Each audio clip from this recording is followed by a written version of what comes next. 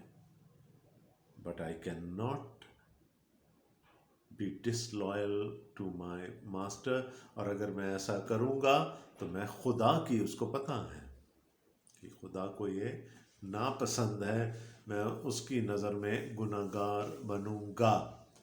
اور وہ ہر چند روز، عبرانی میں لکھا ہے یوم یوم، ہر روز اسے بہکاتی رہی، یوسف کے سر ہوتی رہی، پر اس نے اس کی بات نہ مانی کہ اسے ہم بستر ہونے کے لیے اس کے ساتھ لیٹے. He did not succumb to the temptation, her seduction. لیکن وہ بھی قائم رہی اپنی بات پر، اور وہ اسے بار بار بہکاتی رہی. And then that moment came. اور ایک دن یوں ہوا کہ وہ اپنا کام کرنے کے لیے گھر میں گیا، اور گھر کے آدمیوں میں سے کوئی بھی اندر نہ تھا. That was normal for him to go in، کیونکہ وہ گھر کا مختار ہے، اس کو اندر بھی کام ہوتے تھے. وہ گیا، لیکن کس لمحے میں گیا؟ جب وہاں پر کوئی اور نہیں ہے پوتیفار کی بیوی کے علاوہ. اور probably she had planned it that way. تب اس عورت نے اس کا پیراہن پکڑ کر کہا کہ میرے ساتھ ہم بستر ہو. وہ اپنا پیراہن اس کے ہاتھ میں چھوڑ کر بھاگا اور باہر نکل گیا.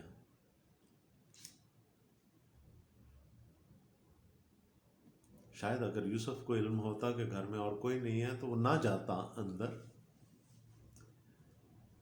لیکن جو the next best thing that he could do was to flee. وہ بھاگا، لکھا ہے بھاگ گیا. اس نے یہ بھی پرواہ نہیں کی کہ اس کا پیرہن پوتیفار کی بیوی کے ہاتھ میں رہ گیا ہے، the outer garment, the tunic. اور یہی خدا کا کلام ہمیں بتاتا ہے نا کہ بدی سے بھاگو.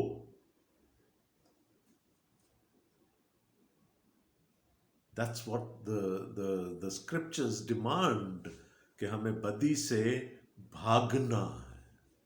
We have to flee, run away. بعض دفعہ ہم کہتے ہیں دیکھتے ہیں کتنی کوئی بڑی آزمائش ہم پر آ جانی ہے اور گر جاتے ہیں، لیکن یوسف بھاگا، اور اسی میں خیر ہوتی ہے.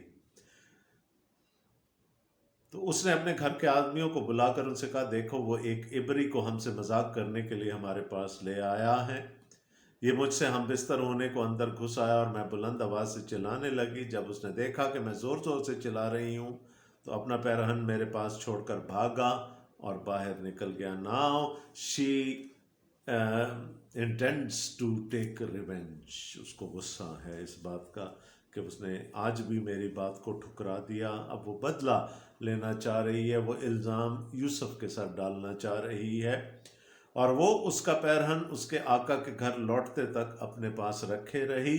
تب اس نے یہ باتیں اس سے کہیں کہ یہ عبری غلام جو تو لایا ہے، دیکھیں یہ تو والا معاملہ جو ہے نا، یہ باغ عدن میں شروع ہو گیا تھا.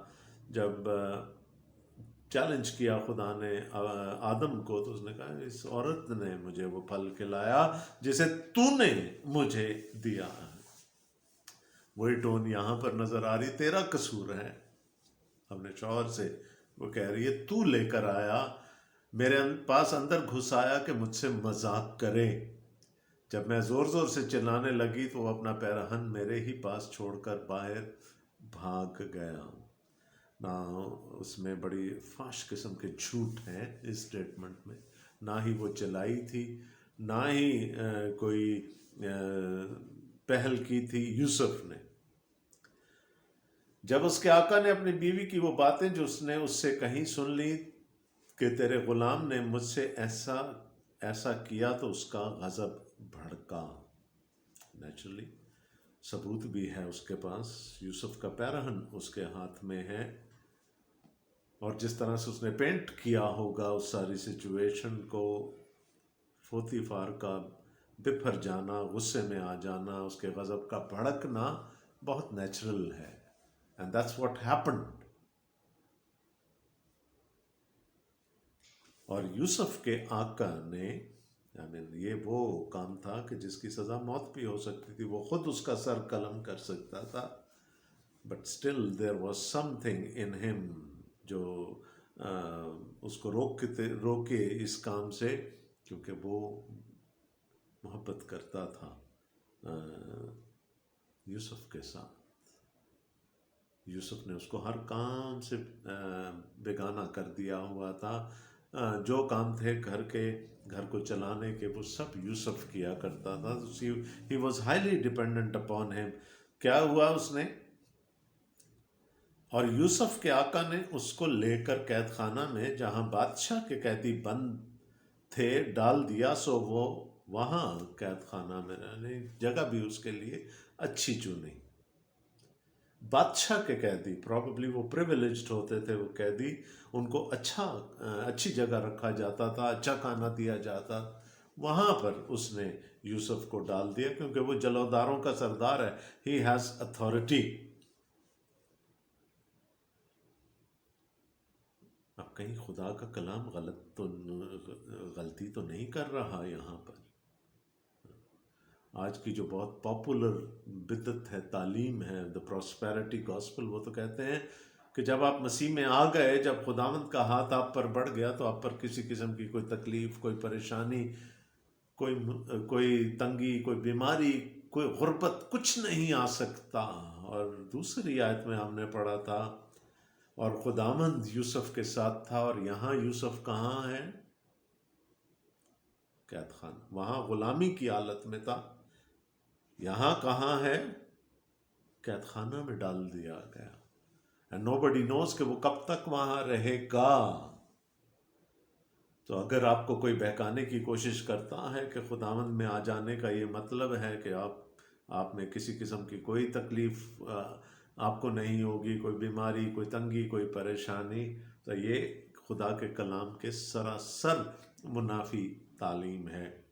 خدا کا بندہ جس پر اس کا ہاتھ ہے، جس کے ساتھ وہ خود ہے، وہ اس وقت کہاں ہے؟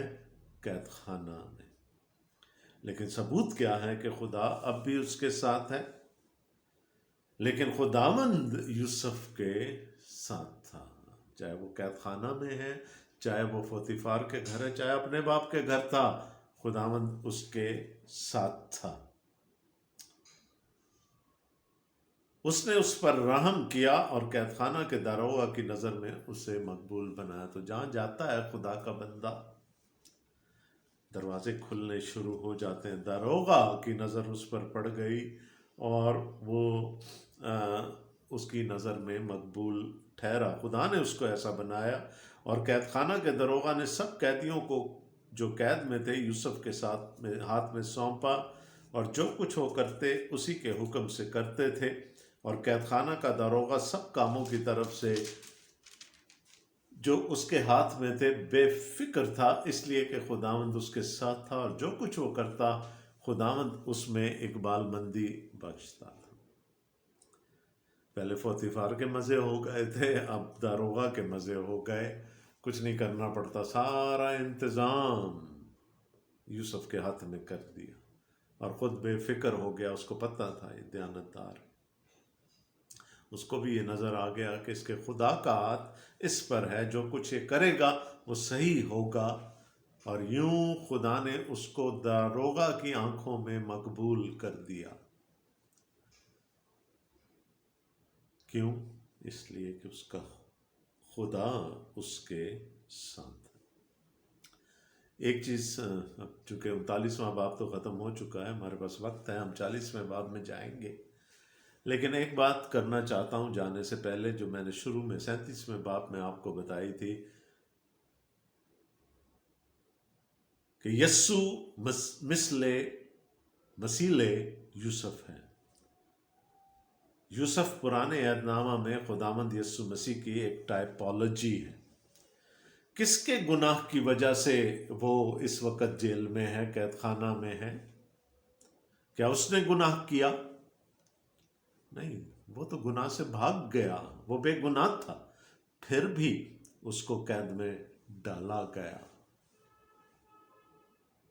اور ہم جانتے ہیں کہ میرا اور آپ کا مسیح بھی تو بے گناہ تھا. میرے اور آپ کے گناہ، وہ پوتیفار کی بیوی کا گناہ لے کر قید میں ہے، میرے اور آپ کے گناہوں کے لیے میرا اور آپ کا مسیح صلیب پر چڑھ گیا. بہت مماثلت ہے یوسف کی زندگی میں اور ہمارے خداوند یسوع مسیح کی زندگی. تو یو کین سی کس طرح ایک ایماندار کی زندگی میں یہ مد و جزر آ رہے ہیں. کیسے ایک جگہ سرفرازی ملی، وہاں سے رسوائی ہوئی، جہاں ڈالا گیا وہاں خدا نے اس کو سرفراز کر دیا.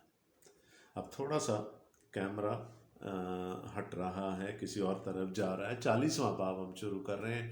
وی are entering into the 40th chapter of the book of Genesis. پہلی آیت سے، ان باتوں کے بعد یوں ہوا کہ شاہ مصر کا ساقی اور نان پز اپنے خدا بادشاہ مصر کے مجرم ہوئے. غالباً سازش کی ہوگی بادشاہ کے خلاف یا کوئی اور کام کیا ہوگا، لیکن ان کا جرم ثابت ہو گیا. کون کون ہے؟ بادشاہ کا ساقی جو اس کو میں پیش کرتا ہے، میں کا گلاس پیش کرتا ہے، جو ٹرسٹ وردی ہے کیونکہ وہ بادشاہ کے اتنے قریب رہتا ہے. اور ساتھ میں اس کا نان پز، نان بھائی، روٹیاں بنانے والا. Let's give him a good name, baker. Baker اور وائن ڈریسر دونوں نے کچھ ایسا مل جل کر کیا کہ بادشاہ کا غضب ان پر بھڑکا، اور یہاں لکھا اپنے خداوند شاہ مصر کے مجرم ہوئے. شاہ مصر کو خدا مانا جاتا تھا قدیم مصر میں. وہ مجرم ہوئے، اور فرعون اپنے ان دونوں حاکموں سے، جن میں ایک ساکیوں کا اور دوسرا نان پزوں کا سردار تھا، ناراض ہو گیا. ون واز دا اسٹوورڈ جو کہ سردار تھا ساکیوں کا، جو میں پیش کرتا تھا، اور دوسرا کچن کا ہیڈ ہے، تو the sous chef, the head chef, ان دونوں سے ناراض ہو گیا. اور اس نے ان کو جلوداروں کے سردار کے گھر میں، اسی جگہ جہاں یوسف حراست میں تھا، قید خانہ میں نظر بند کرا دیا. اب غالباً یہ جلوداروں کا سردار وہی ہے پوتیفار، جس کی کسٹڈی میں ان کو دے دیا گیا. لیکن یہ دونوں بھی سردار ہیں، ان کی ایک پوزیشن ہے اس وقت کے معاشرے میں اور دربار میں، اس لیے دے آر پرزنرز ود پریویلیجز، ہے نا. جو اچھے، جو پڑھے لکھے یا سرکاری لوگ ہوتے ہیں یا سیاستدان ہوتے ہیں، ان کو جیل میں ذرا اچھا مقام دیا جاتا ہے، تو ان کو بھی اچھا مقام دیا گیا. بادشاہ نے ان کو اپنے جلوداروں کے سردار کے ہاتھ میں کر دیا، غالباً پوتیفار کے ہاتھ میں کر دیا، اور قید خانہ میں نظر بند کرا دیا. جلوداروں کے سردار نے ان کو یوسف کے حوالے کیا، اور وہ ان کی خدمت کرنے لگا، اور وہ ایک مدت تک نظر بند رہے. دیکھیں، دیز آر پرزنرز ود پریویلیجز. ان کو جیل میں بھی غلام مل گیا ان کی خدمت کرنے کے لیے، حالانکہ وہ جیل کا انتظام چلاتا ہے، داروغہ نے اس کو مقرر کیا، لیکن یہ چونکہ ذرا بڑے لیول کے قیدی تھے. اب وہ ان کی یعنی ایک تو قید خانہ میں ہے، دوسرا وہ وہاں پر بھی اس کی پوزیشن وہی ہے، غلام کی ہے. وہ ان دونوں کی خدمت پر مامور کر دیا گیا.